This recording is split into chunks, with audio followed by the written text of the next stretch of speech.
जय जगन्नाथ नमस्कार पुणी थे स्वागत जनाऊँ मोर एक नुआ भिडियो देखो आजिका टॉपिक टी ओनली ग्रुप डी पाई जो मानकर एग्जाम पाखे आसला जो मानकर डेट एवं सुधा रिलीज हो सारा तो पूर्वर मुझे अपलोड करी ग्रुप डी पिला केमती कौन पढ़े तो जो मैंने भी देखी वीडियो तो से भाया आशा करुँच पढ़ुवे एवं जमीती भी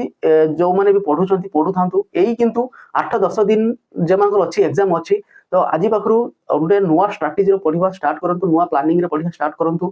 आउ प्रैक्टिस केमिति कौन करेंगे तो ता विषय आम आज डिस्कस करवा चलते भिडियो आरंभ शेष पर्यटन देखूँ और जो मैंने प्रथम थर चैनल टी भिडियो देखुं तो लाइक और सब्सक्राइब करूँ चलते देखो नोटिफिकेशन मैक्सिमम वर्षे निहाती वर्षे पर एग्जाम टी स्टार्ट होती वर्षे पूर्वर बहुत पिला माने प्रैक्टिस कले ग्रुप डी को बजाइवाई तो मुझे आउ परीक्षा डेट जेहेतु रिलीज हो सारा कहबी जे आपण मैंने निजे फंडा क्लीयर हो जातु एबे आउ टाइम नहीं जो मैंने फ्रेश पिला भी माने नुआ एबे प्रैक्टिस करूचंती तो प्रैक्टिस चलई थांतु आउ जदी पूरा कॉन्फिडेंस अछि जे आमे भली प्रैक्टिस करी जे बजेई दबा ताहले ठीक अछि किंतु एई 10 दिन रो आपनकर माने पूरा पढिबा प्लानिंग ता केमिति कोन रहिबो चलंतु मु आपन सहित डिस्कस करूची देखंतु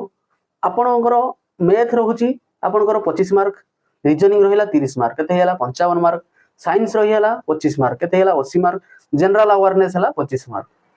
सॉरी 20 मार्क टोटल हैला केते मार्क आपनकर 100 मार्क हेरे बुझी पाइले 100 मार्क रु पूर्व वर्ष भी क्वेश्चन पैटर्न एमिति थिला तो कटअप केमति कोन जायतिला कटअप मैक्सिमम माने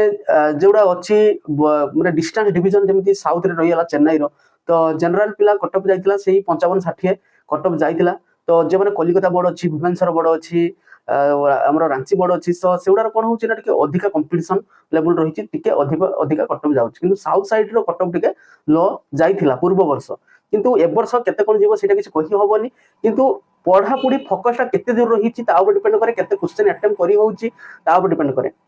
जो माने टेक्नीशियन पिला एग्जाम देइथिले ताठारु भी ग्रुप डी बहुत टॉप जाए कारण मैट्रिक पाखरु पिला डिप्लोमा बीटेक पर्यंत पिला भी अप्लाई करथांती हमरो ग्रुप डी रे जति कि ग्रेजुएशन पिला भी सब अप्लाई करथांती तो सेति पई कटअप टा टिके अधिका जाय सब वर्ष किंतु साउथ रे टिके कम जाय कारण टिके अप्लाई कम करथांती तो चलतु पढ़ा पढ़ी केमती कोन करूचंती ता विषय डिस्कस करिया केमती कोन प्लान कर ग्रुप डी रो मेन टॉपिक रहउची मैथ रीजनिंग साइंस बुझी पाइले मैथ रीजनिंग साइंस रहउची ग्रुप डी रो मेन टॉपिक एई मेन टॉपिक जो माने क्लियर थिबे से मानकर चाकरी हाथ मुठारे तो मैथ रीजनिंग साइंस टा को आपण केते मात्रा कवर करचंती सेटा होची आपण ऊपर डिपेंड करे जति की भी पढ़ा पढ़ी करिचंती सेति की करिथांतु आ नुआ किछि जानिया को हेले जेमिति जनरल अवेयरनेस एबे जेहेतु रिलीज कर देला जनरल अवेयरनेस स्टेट गवर्नमेंट रो मैक्सिमम 3 मंथ्स रो पकाय किंतु सेंट्रल गवर्नमेंट कोन करे ना टिके बेसी दिन रो जनरल अवेयरनेस को कलेक्ट करे पाखा पाखी 1 ईयर रो जनरल अवेयरनेस जति की थिबो ताकू पकिया पई से चेष्टा करे तो सेही हिसाब रे आपण जनरल अवेयरनेस गुटे वर्ष जेबेठु आपनकर नोटिफिकेशन बाहरी थिला सेबेठु चेष्टा करंतु जनरल अवेयरनेस केते टॉप लेवल रो केउडा सब अछि करंट अफेयर ता कलेक्ट करंतु एवं एई 2-3 मास रो रिसेंट ता को टिके अधिका फोकस करंतु बुझी पाइले ना कथा वर्षकर जेबेठु नोटिफिकेशन आसीची सेबेकार टिके टॉप लेवल करंट अफेयर को आपण सिलेक्ट करंतु टॉप लेवल माने एमती नॉर्मल लेवल रो 1 ईयर भितरे किछ पडिबोनी जदि नॉर्मल लेवल रो कथा कहूची मु ताले 3 मास भितरे जति नॉर्मल रहिची ताको करंट अफेयर प्रैक्टिस करंतु एटा गला आपनकर करंट अफेयर रो नेक्स्ट रहिला आपनकर मैथ रीजनिंग साइंस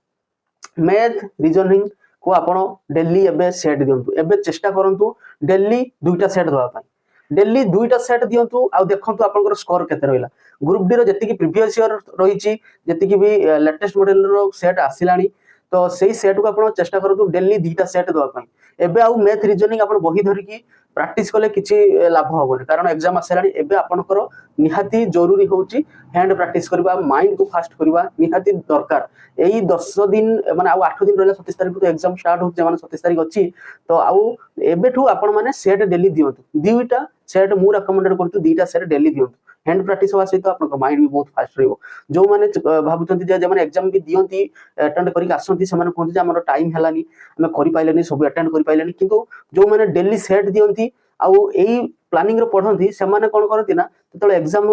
देई के आसी सारिबे 100 मार्क सपोज एग्जाम हला से माने एते जे तांकर टाइम हेई जाय 100 मार्क से थरे अटेंड करि सारंती पुणी आउ थरे स्टार्ट करंती 1 रु 100 भितर केटा तांकर डाउट थिला छाडी दे जायचंती व्यस्त भितर द्वितीय थर सरला पर पुणी तृतीय थर बेलू टाइम ओभर होता है एमती से होता है जब हैंड प्रैक्टिस आ माइंड बहुत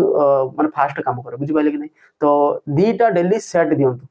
सेई सेट रो जति मैथ रीजनिंग भूल बाहर आपण सेट दी सला परे ताकू डिस्कस करंतु सेईटा को ही आपण प्रैक्टिस करंतु जे तारो केमती कोन भूल हे गला सपोज सिंपल इंटरेस्ट आपनकर भूल हे गला के टॉपिक माने के क्वेश्चन रो आपनकर भूल रहला सेटा टिके क्लियर होन आउ सब मैथ हेबे क्वेश्चन किछि आवश्यक नाही बुझि पाले कि नहीं एटा होछ मैथ समिति जति की आपनकर सपोज कैलेंडर हो जति की अछि सब वेन डायग्राम हो तो सेउडा को भी आपण टिके आपन टिके भलो कि देखि कि जानतो मैथ सहित रीजनिंग भी आपण डेली डेली प्रैक्टिस करंतु जेटार भूल रहिछि जेटार भूल बाहर होछि जे टॉपिक पर सेही टॉपिक रो ओनली आपन टिके आखि पकांतु बुझि पाइले एटा होला मैथ रीजनिंग मेन टॉपिक आसला आपन साइंस साइंस टा होछि माने ओटे मन रखिबा टॉपिक जेटा कि आपन को सीबीएसई पैटर्न रही आसीबो 8 9 10 स्टैंडर्ड बहिटा को आपन बेसी एम्फासिस दियंतु आपन मन तो जानिथिबे पूर्वरु तो पढ़ा पढ़ी करूचंती 8 9 स्टैंडर्ड बही तापरे अधिका टिके एम्फासिस दियंतु 9 स्टैंडर्ड और 10 स्टैंडर्ड जति कि प्रीवियस ईयर जेबेठू हमर क्वेश्चन पैटर्न स्टार्ट हलानी सीबीएसई रो प्रीवियस ईयर जति कि क्वेश्चन देछि साइंस रो सेटा टिके आखि पकांतु देखंतु केमिति का क्वेश्चन आछि जेमति टेक्नीशियन रो आस्तिला सीबीएसई पैटर्न रो पूरा कॉपी पेस्ट करथिला हमर सीबीएसई पैटर्न 9 स्टैंडर्ड 10 स्टैंडर्ड सेमिति ग्रुप डी रो मध्ये करे किंतु ग्रुप डी रो टिके टॉप लेवल रो क्वेश्चन करे माने बुले बाकी टिके दबो क्वेश्चन तार भीतर थिबो आंसर तार भीतर थिबो किंतु टिके बुले की दिए तो चेष्टा करंतु साइंस रो सब किछि बुझी बुझी आपण मन रखिया पई एबे आउ जे माने 10 दिन रु स्टार्ट हेला ना एबे आउरी डेली आपण चेष्टा करंतु प्रत्येक दिन 8 स्टैंडर्ड बहिटा को सारिया पई सेकंड दिन 9 स्टैंडर्ड बही थर्ड दिन 10 स्टैंडर्ड बही एमिति डेली डेली गुटे गुटे स्टैंडर्ड बही आपण कवर करि करि जानतु माने पढ़ंतु ता सहित मन रखंतु आपन को तो ऑलरेडी मन रहि जाइथिबो ता भीतर कोटा इंपोर्टेंट अछि छाडी दे जानती सेटा को रिकॉल करिया पई चेष्टा करंतु मुझे लास्ट रे आउ गुटे कथा कहि दोछि मन रे पकि दोछि शॉर्ट ट्रिक्स मान शॉर्ट उपाय रे मैथ रीजनिंग साइंस आपन डेली देखंतु ता सहित डेली दीटा सेट दियंतु जति कि जनरल अवेयरनेस 3 मास रे पूरा beat by beat general awareness मन रखंतु एवं 1 ईयर भीतर जबठु नोटिफिकेशन आसिलानी सेबठु टिका हाइलाइट आपनकर करंट अफेयर टिके देखंतु बुझि पाइले आ जीके एटार माने बहुत कम पकाए तो जीके कोउठो कोन आसीबो तार ठीक नाही जीके को आपण टिके साइड रे रखंतु तथापि जो माने पढी छंती ठीक अछंती जनरल अवेयरनेस ऊपर अधिक फोकस करंतु मेन आपनकर मार्क उठिबो मैथ रीजनिंग साइंस रे बुझि पाइले एई तीनटा टॉपिक जदी आपण फुल कवर कर देले चाकरी आपनकर हाथ मुठार रहला बुझि पाइले कि नै आ एई तीनटा टॉपिक जो माने वीक अछंती तो चांस बहुत कम बुझि पाइले जो माने किछि पिला अछंती घुसी दउछंती जे आमे जीके घुसी दबा हमर करंट अफेयर सब मन रख दबा साइंस मन रख दबा तो सेटर मार्क उठे दबा एटा संपूर्ण धारणा भूल main topic math reasoning science math reasoning रो 55 मार्क रो जदी आपण 50 मार्क रखुछंती आउ जदी साइंस रो 10 मार्क रखुछंती 15 मार्क रखुछंती ताले करंट अफेयर 5 मार्क रखुछंती चाकरी हाथ मुठार किछि भाबीबार नाही मेन होची मैथ रीजनिंग साइंस बुझि पाइले तो डेली सेट दीटा दीटा दियंतु से सेट रे केटा भूल रहिछि ताको आपण सॉल्व करंतु आउ गुटे कथा लास्ट रे कहूची मु आपण माने जेबेठु परीक्षा आपनकर स्टार्ट हेई गलानी हेई जिवो तो डेली घंटे टाइम काढंतु आपन को ग्रुप डिस्कशन पई जो माने 5 जन 7 जन मिसी की पढुचंती साइंस आ करंट अफेयर आपन डेली डिस्कस करंतु बुझि पाइले कि नहीं तो डिस्कस कले माने माइंड टा टिक रिलैक्स रहइबो पढी साला परे संध्या बेले तो डिस्कस करिवे जति भी स्ट्रेस थिबो सब स्ट्रेस पळेबो एवं ता सहित माने मन रखिबा पावर टा भी बढ़ियो बुझि पाइले सुनी सुनी मन रखिबा खुशी खुशी मन रखिबा भीतर बहुत डिफरेंट बुझि पाइले तो ग्रुप डिस्कस करंतु आ टिके जज लेवल बढ़ांतु जेमिति कहू जे सेमिति पढंतु चाकरी जदि न हो ताले मते मेसेज करंतु बुझि पाइले कि नहीं तो आज पई यति कि जे मानकर किछि डाउट रहिछि से माने कमेंट माध्यम रे जणी परिबे से मानकर डाउट मु क्लियर करी वीडियो माध्यम रे तो रहिली पुनी देखा हो नेक्स्ट वीडियो रे जय जगन्नाथ।